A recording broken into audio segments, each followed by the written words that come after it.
Hello नमस्कार दोस्तों, स्वागत है एक बार फिर से आपका हमारे YouTube चैनल राज कंप्यूटर स्टडी में।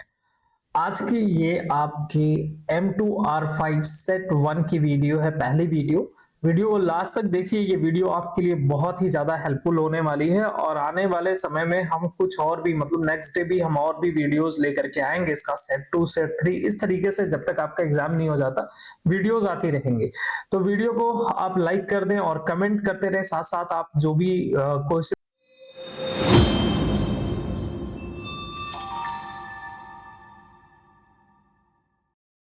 सॉल्व करें उसका आंसर आप टाइम टाइम पे तुरंत के तुरंत कमेंट बॉक्स में लिखते रहें कि, और कॉपी पेन लेकर के बैठे आप नोट डाउन भी करते रहें कि कौन सा क्वेश्चन आपका गलत हो रहा है, क्या सही हो रहा है। ठीक है, ये सारी चीजें आप बिल्कुल ध्यान से अच्छे से पढ़ के जवाब दें और सारी चीजों को नोट डाउन भी करें। तो चलिए सीधा वीडियो को शुरू करते हैं और अपने क्वेश्चन को समझते हैं। ठीक है, जैसे जैसे आप एक एक दिन क्वेश्चन सॉल्व करते रहेंगे आपके क्वेश्चन का लेवल हार्ड होता चला जाएगा। तो चलिए सबसे पहले क्वेश्चन की तरफ बढ़ेंगे। तो सबसे पहला क्वेश्चन यहाँ पे दिया हुआ है कि HTML का मुख्य उद्देश्य क्या है। ठीक है, वेब पेज को डिजाइन करना, वेब पेज की संरचना बनाना और वेब पेज को प्रोग्राम करना, डेटाबेस प्रबंधन करना।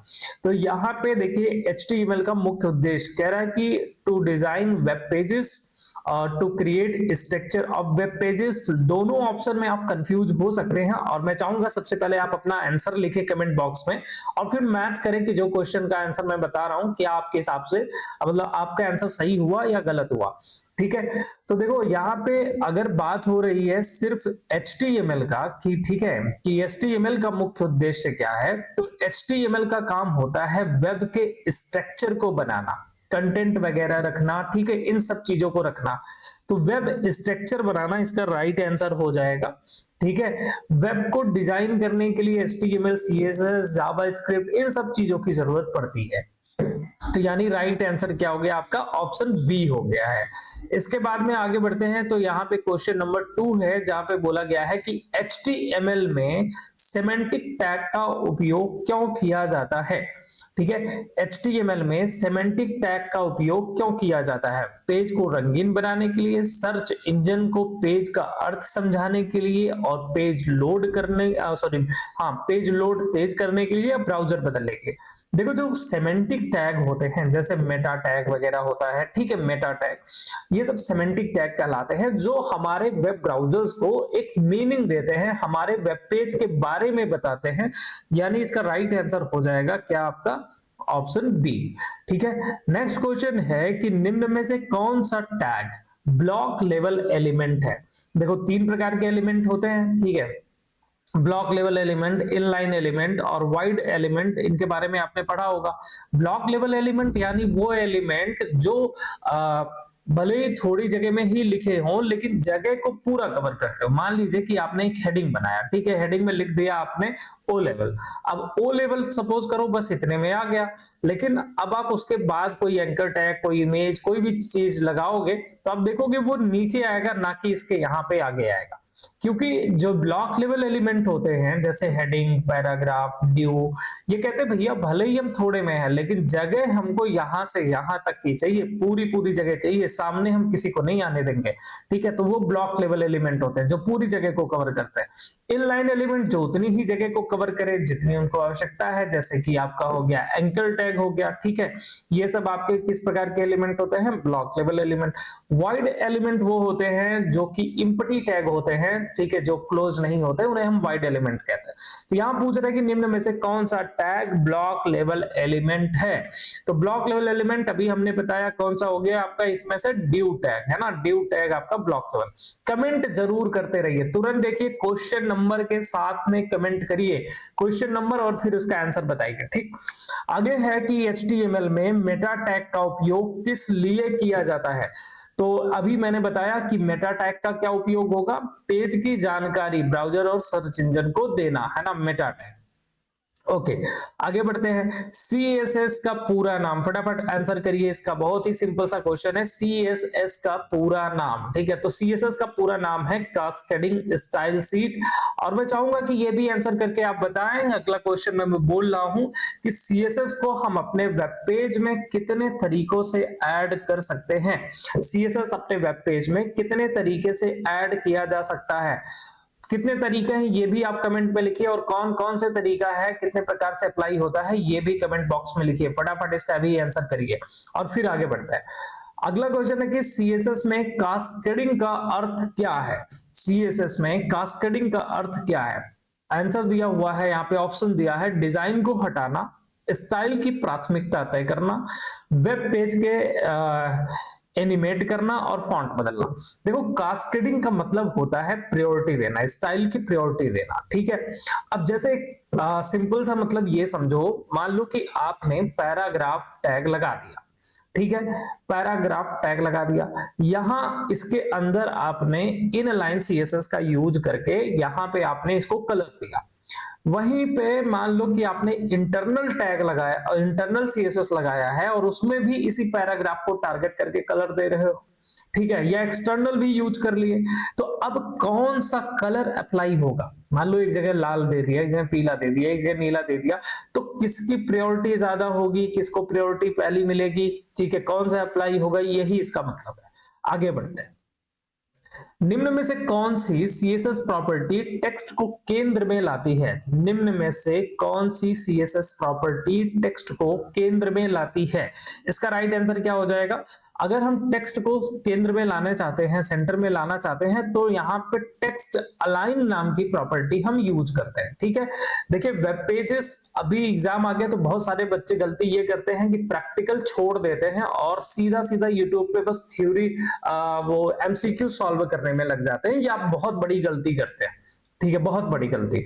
अगर आप तैयारी नहीं कर रहे हो, डायरेक्ट मेरी भी वीडियो देख रहे हैं, तो मैं बता दूं आपको, आप बस तुक्का मार के कुछ क्वेश्चंस रट्टा मार सकते हो, लेकिन जब एग्जाम हॉल में बैठोगे ना, ऐसे ही जरूरी नहीं है कि यही सेम टू सेम क्वेश्चन आ जाए, या किसी का भी सॉल्व कर रहे हो तो सेम टू सेम आ जाए, आ भी सकता है, नहीं भी, ठीक है। लेकिन अगर आपने बढ़िया से प्रैक्टिस किया है, प्रॉपर्टी समझा है, उसके वैल्यू को समझा है, ठीक है, कोड को समझा है, तो आप आराम से पास कर ले जाएंगे कैसे भी क्वेश्चन आए। तो प्रैक्टिस मत छोड़िए, प्रैक्टिस करते ही रहिए, डेली प्रैक्टिस करिए। जो प्रॉपर्टी लगा रहे हैं उसकी कितनी वैल्यूज होती हैं, कौन कौन सी वैल्यू है, डिफॉल्ट कौन है, ये सब चीजों के बारे में जानिए, ठीक है। प्रैक्टिस बहुत इंपॉर्टेंट है, उसको बिल्कुल भी मत छोड़िए। तो इसका राइट आंसर हो गया हमारा टेक्स्ट अलाइन, ठीक। आगे बढ़ते हैं। अगला क्वेश्चन है कि एचटीएमएल में रिस्पॉन्सिव डिजाइन का अर्थ क्या है? एचटीएमएल में रिस्पॉन्सिव डिजाइन का अर्थ क्या है? लिखा है केवल मोबाइल के लिए, स्क्रीन साइज के अनुसार लेआउट बदलना, तेज इंटरनेट आवश्यक होना, केवल सीएसएस का उपयोग। तो रिस्पॉन्सिव का मतलब आपने समझा होगा, पढ़ा होगा कि यानी वो वेबसाइट जो स्क्रीन साइज के हिसाब से अपने आप को सेट कर ले, ठीक है, उसे हम क्या बोलते हैं? रिस्पॉन्सिव वेबसाइट बोलते हैं। अच्छा, मैं चाहूंगा कमेंट बॉक्स में आप लोग लिख के तुरंत का तुरंत जवाब दें कि वेबसाइट कितने प्रकार की होती है, वेबसाइट के मुख्य प्रकार कौन कौन से हैं, ठीक है, उनके नाम भी आपको लिखना है, तो कमेंट बॉक्स में लिख दें, इसके बाद फिर आगे कंटिन्यू करें। चलिए आगे हम बढ़ते हैं। तो अगला है कि सीएसएस में बॉक्स मॉडल में कौन सा शामिल नहीं होता? सीएसएस में बॉक्स मॉडल में कौन सा शामिल नहीं होता? लिखा है मार्जिन, बॉर्डर, पैडिंग, आउटलाइन। तो देखो आपका आउटलाइन ये बॉक्स मॉडल का हिस्सा नहीं होता है, ठीक है। आउटलाइन जो है ये बिल्कुल अलग चीज है। जैसे हमने कोई भी कंटेंट लिखा है, अगर मान लो, तो हमारा बॉक्स मॉडल क्या बताता है कि इस बीच में आपका सबसे पहले बीच में क्या होगा? कंटेंट होगा। कंटेंट के बाद मान लो कोई बॉक्स जैसा शेप बनता है, जो कुछ भी हम ऐड करते हैं, ठीक है।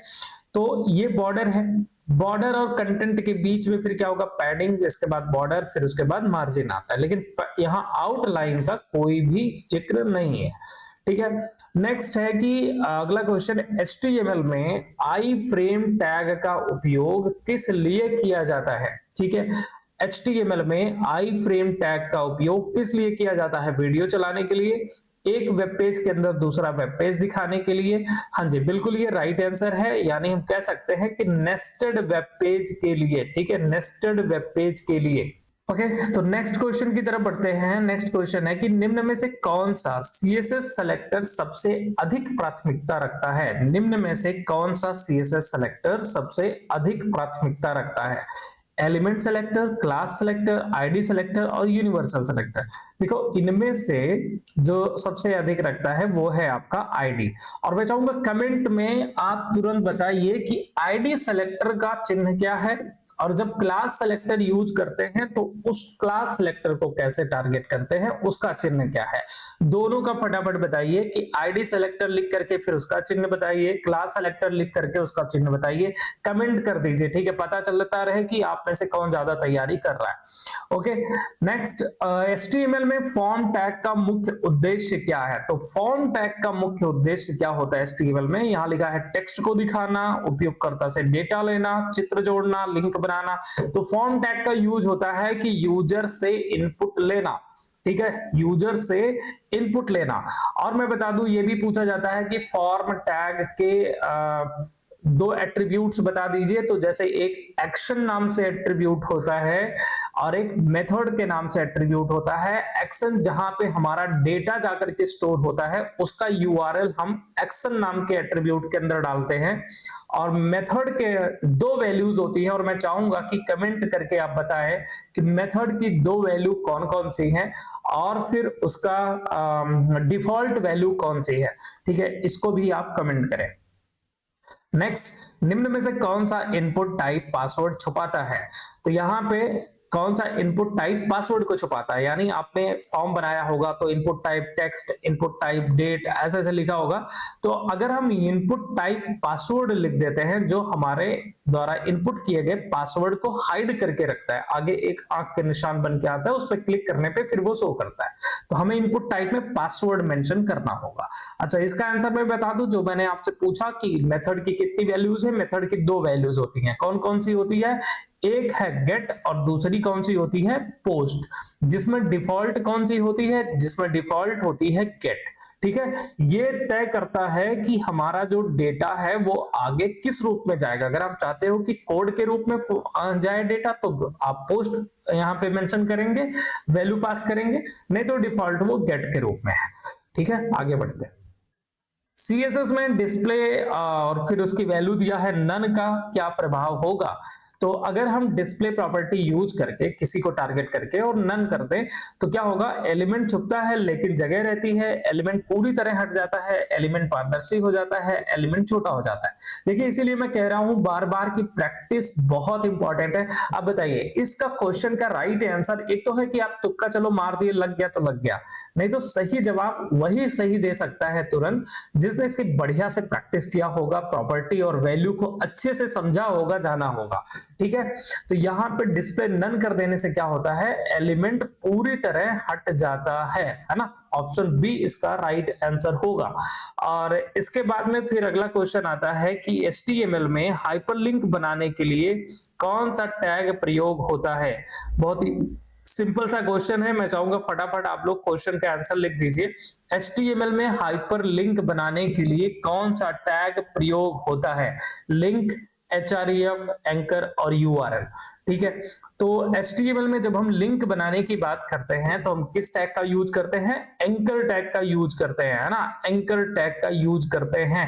और मैं चाहूंगा आप कमेंट करके बताओ कि एंकर टैग के अंदर कौन सा एट्रीब्यूट यूज किया जाता है जिसके अंदर हम फाइल का पाथ देते हैं, ठीक है।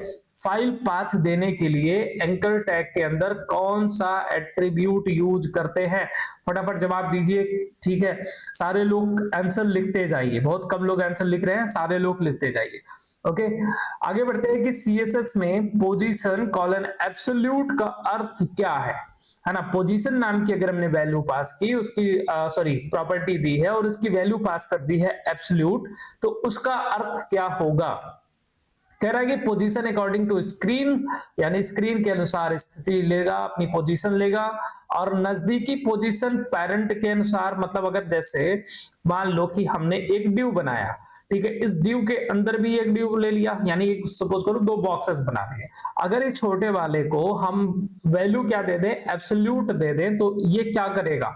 कहां से ये अपनी पोजीशन लेगा? तो अगर हमने एब्सोल्यूट दे दिया है ना, तो इसका ये जो पेरेंट है, नजदीकी पेरेंट है, यानी ये वाला बड़ा वाला ड्यू, ठीक है, इससे ये अपनी हाइट एंड विड्थ को सॉरी जो भी हम मार्जिन वगैरह देंगे, ठीक है, वो यहां से लेगा मार्जिन, ठीक है। तो यानी राइट आंसर हो जाएगा ऑप्शन बी, अपने नजदीकी पोजीशन पेरेंट के अनुसार स्थिति। इसके बाद में है कि HTML5 में कौन सा टैग वीडियो जोड़ने के लिए यूज होता है। HTML5 में कौन सा टैग वीडियो जोड़ने के लिए यूज किया जाता है। और मैं चाहूंगा ये भी कमेंट में लिखे कि HTML5 किस ईयर लॉन्च हुआ था। HTML5 किस ईयर लॉन्च हुआ था, कमेंट में फटाफट लिख दें। तो चलिए आगे बढ़ते हैं कि HTML5 में कौन सा वीडियो टैग जोड़ने के लिए यूज किया जाता है। तो वीडियो जोड़ने के लिए कौन सा टैग है भैया, वीडियो टैग है। और HTML5 कब आया था, 2012 में आया था। ठीक है, आगे बढ़ते हैं। CSS में एक्सटर्नल स्टाइल सीट का लाभ क्या है। CSS में एक्सटर्नल स्टाइल सीट का लाभ क्या होता है कि जो भी हमने वेबसाइट वगैरह बना रखी है अलग अलग, ठीक है, उसको हम एक समान डिजाइन कर सकते हैं अगर सेम सेम चीजें करनी है तो ऑप्शन बी राइट आंसर होगा। फिर अगला है, निम्न में से कौन सा वेब ब्राउजर नहीं है। तो वेब ब्राउजर कौन सा नहीं है भाई, Google Chrome, Mozilla Firefox, opera, Apache. तो यहाँ पे ये जो अपाचे लिखा है ना, ये एक वेब ब्राउजर नहीं होता है।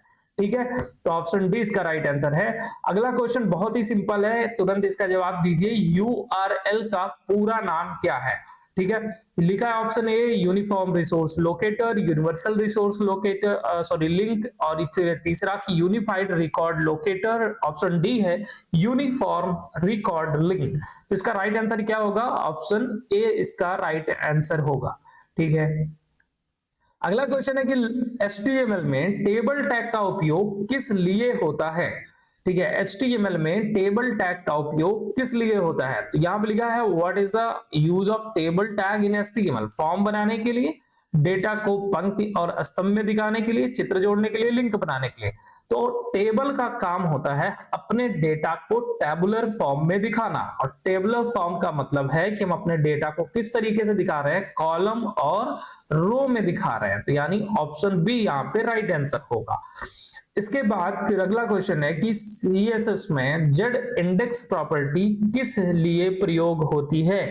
ठीक है, जेड इंडेक्स के बारे में बढ़िया से प्रैक्टिस कर लीजिए, अलग अलग तरीके से क्वेश्चन पूछा जाता है। तो जेड इंडेक्स रंग भरने के लिए, एलिमेंट की ऊंचाई तय करने के लिए, ओवरलैपिंग एलिमेंट की परत तय करने के लिए। मान लीजिए कि आपने एक बॉक्स बनाया कुछ ऐसे, फिर इसके ऊपर एक बॉक्स बना लिया, फिर इसके ऊपर भी एक बॉक्स बना लिया, तो ये वाला सबसे नीचे है, बीच में ये है, फिर ये है। तो कौन सा ऊपर होगा, कौन सा नीचे होगा, अगर इसकी पोजीशन हमें तय करना है, इसका ऑर्डर फिक्स करना है, तो जेड इंडेक्स प्रॉपर्टी यूज होती है। अगर मैं एकदम पीछे वाले को चाहता हूं बीच में आए और या ऊपर वाला बीच में चला जाए, तो इसके लिए हम जेड इंडेक्स प्रॉपर्टी यूज करते हैं, यानी ऑप्शन सी राइट आंसर होगा। ठीक है, नेक्स्ट क्वेश्चन है कि HTML में अल्ट एट्रीब्यूट का क्या महत्व है। HTML में अल्ट एट्रीब्यूट का क्या महत्व है। ठीक है, तो भैया पूछा है, ऑप्शन दिया है, चित्र का आकार बदलना, चित्र ना लोड होने पर टेक्स्ट दिखाना, चित्र हटाना और चित्र को लिंक बनाना। तो अल्ट एट्रीब्यूट क्या काम करता है कि जब हम अल्टरनेट, अल्ट यानी अल्टरनेट, जैसे कोई इमेज लगा दिया, इमेज के अंदर हमने अल्ट नाम का एट्रीब्यूट दे करके और कुछ वैल्यू लिख दी उसमें। अब होगा क्या कि अगर किसी कारणवश हमारा वेब पेज नहीं दिखाई दे रहा, चाहे नेट स्लो है या वेब पेज से इमेजेस हट गई है, तो वहां पे अल्ट के अंदर जो भी हमने लिखा होगा वो चीज तब तक शो करेगा। ठीक है, तो ऑप्शन बी राइट आंसर होगा।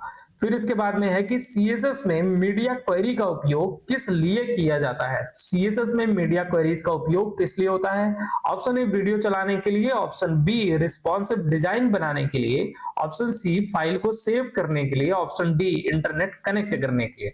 तो मीडिया क्वेरी का यूज क्यों किया जाता है भैया, रिस्पॉन्सिव बनाने के लिए। ठीक है, पेज को अगर रिस्पॉन्सिव बनाना है तो मीडिया क्वेरी का यूज किया जाता है। ठीक है, आगे बढ़ते हैं, जिसमें हम अपने स्क्रीन सेट कर सकते हैं। ठीक है, कि इतने से इतने स्क्रीन पे कैसा क्या दिखाई देगा। ठीक है, ये सब कुछ चीजें हम यहाँ पे यूज करते हैं। फिलहाल आगे बढ़ते हैं, निम्न में से कौन सा HTML5 का नया टैग है। तो HTML5 का नया टैग इसमें से क्या है। और हाँ, एक चीज और मैं चाहूंगा कि आप मुझे कमेंट करके ये बताएं कि HTML5 का डॉक डिक्लेरेशन कैसे दिया जाता है। ठीक है, उसका कोड क्या है डॉक डिक्लेरेशन का, वो लिख करके आप मेंशन करें तुरंत के तुरंत कि HTML5 का डॉक डिक्लेरेशन कोड क्या है। ओके, आगे बढ़ते हैं। तो यहां पे पूछ रहा है कि निम्न में से कौन सा HTML5 का नया टैग है। Option A font, B centre, C selection और डी बिग। तो यहाँ HTML5 का ये इनमें से नया टैग कौन सा हो जाएगा, ये सॉरी हमने सिलेक्शन बोल दिया था, सॉरी ये है सेक्शन, ठीक है सेक्शन था। ओके अच्छा, जो मैंने पूछा था कि HTML5 का डॉक डिक्लेरेशन क्या होता है, तो हम इस तरीके से लिखते हैं ना, है ना, इस तरीके से कि डॉक टाइप एक्सक्लेमेटरी वाला साइन लगा करके फिर डॉक टाइप और फिर लिख देते हैं यहाँ पे HTML और फिर इसको क्लोज कर देते हैं, तो जिससे हमारा ब्राउजर समझ जाता है कि हम HTML5 की कोडिंग कर रहे हैं। आगे बढ़ते हैं।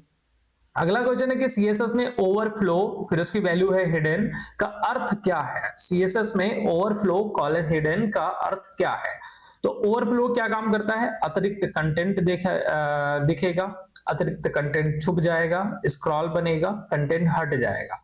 अगर आपने कोई बॉक्स लिया, ठीक है, मान लो एक डिव टैग लिया, डिव टैग के अंदर आपने कुछ पैराग्राफ वगैरह लिख रखा है बहुत ज्यादा बड़ा। अब मान लो इस डिव टैग की हाइट आपने दे रखा है 300 पिक्सल, पैराग्राफ जिसमें है कम से कम 500 शब्द, और 500 शब्द कुछ इसमें आए और कुछ बाहर चले गए। तो अगर हम डिव को टारगेट करके उसमें वैल्यू प्रॉपर्टी लगाएं, ओवरफ्लो और वैल्यू पास कर दे हिडन, तो होगा क्या कि यहाँ पे जो ये बाहर टेक्स्ट जा रहा होगा, ठीक है, हिडन कर देने से वो हमारा छिप जाएगा, सिर्फ इसके अंदर वाला जो मैटर होगा वही दिखाई देगा, जो ओवरफ्लो हो रहा होगा वो नहीं दिखाई देगा। ठीक है, आगे बढ़ते हैं। HTML में हेड टैग के अंदर क्या होता है, ठीक है, HTML में हेड टैग के अंदर क्या होता है। ऑप्शन है मुख्य कंटेंट, पेज की जानकारी, चित्र एंड वीडियो। तो हेड टैग के अंदर हम क्या करते हैं, पेज की जानकारी वगैरह को देते हैं, ठीक है, जैसे मेटा टैग का यूज करते हैं और बाकी सारी चीजें, लिंक वगैरह भी। आगे है CSS में फ्लोट प्रॉपर्टी का उपयोग किस लिए किया जाता है।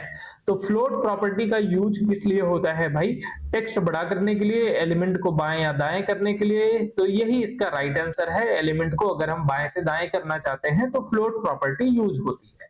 ठीक है, इसका जवाब दीजिए। HTML में क्लाइंट साइड स्क्रिप्टिंग का उदाहरण क्या है, क्लाइंट साइड स्क्रिप्टिंग का उदाहरण क्या है। ठीक है, तो क्या क्या दिया है, PHP, Python, JavaScript. Client side का मतलब है कि वो लैंग्वेज जो हमारे ब्राउजर पे रन होती है, ठीक है, ब्राउजर को ही क्लाइंट बोलते हैं। तो जो भी लैंग्वेज हमारे ब्राउजर पे रन होती है उसको हम क्लाइंट साइड लैंग्वेज बोलते हैं, और जो भी लैंग्वेजेस हमारे सर्वर पे रन होती है उसको हम सर्वर साइड लैंग्वेज बोलते हैं।